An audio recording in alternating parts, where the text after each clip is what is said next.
Hello everyone, welcome back to This Day in Weather. If you're just joining this channel, this is where you can learn about weather events that occurred in the United States on the date the video was posted in years past. Today is March 25th. On this day in 1843, a snowstorm produced snow from Maine all the way to the Gulf of Mexico. In Natchez, Mississippi, 3 inches of snow fell and 15 inches of snow fell in eastern Tennessee.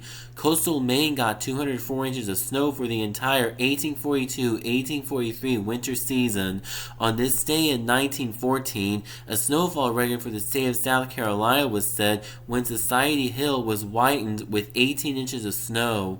On this day in 1934, a spring snowstorm dumped 21 inches of snow in Amarillo, Texas in just 24 hours, but much of the snow melted as it fell, and as a result, the snow cover was never deeper than 4.5 inches at a time. On this day in 1948, for the second time in only 5 days, a tornado destroyed airplanes at Tinker Air Force Base in Oklahoma City, Oklahoma.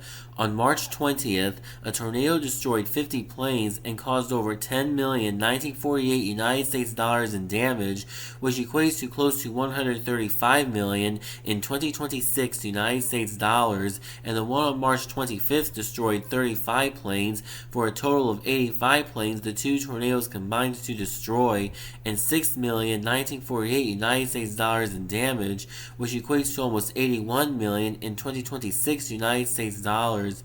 The two tornadoes caused a combined $16 million 1948 United States dollars in damage, which equates to over $215.93 million in 2026 United States dollars.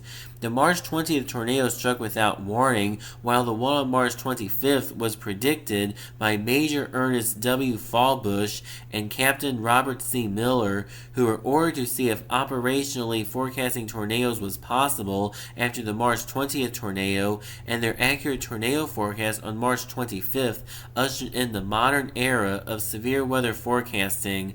On this day in 1954, an F4 tornado took a 12.1 mile 100-yard wide path through Texas County, Missouri. This tornado moves to the north-northeast from 2 miles northwest of Ben Davis to near Huggins, Upton, Bucyrus, and Success. Over 20 farms had buildings destroyed or damaged, a truck was damaged beyond repair, and a farmhouse was blown to bits, inside which an elderly woman and her son were killed. Their deceased bodies were scattered for 150 yards, and pieces of the home were found 2 miles away. On this day in 1975, a wind gust record for the state of California was set when the town of Sandburg reported a wind gust of 101 miles per hour. On this day in 1987, rivers and streams were left swollen in Kansas and Nebraska from heavy rain. Flooding of agricultural areas caused considerable crop damage. The Saline River near Wilson Reservoir in central Kansas reached its highest level since 1951. March rainfall in Grand Island, Nebraska broke the previous record of 5.57 inches.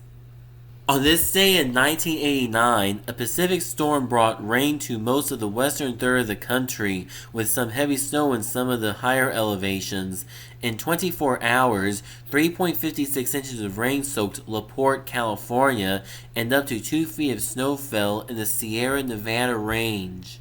On this day in 1990, temperatures dropped below zero in the northern Rocky Mountain region.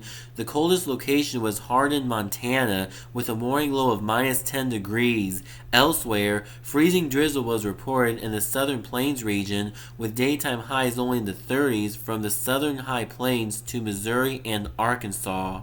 That will close up this edition of This Day in Weather, but be sure to stay tuned in because whenever there's a new video, you will learn about weather events that occurred in the United States on the date the video was posted in years past.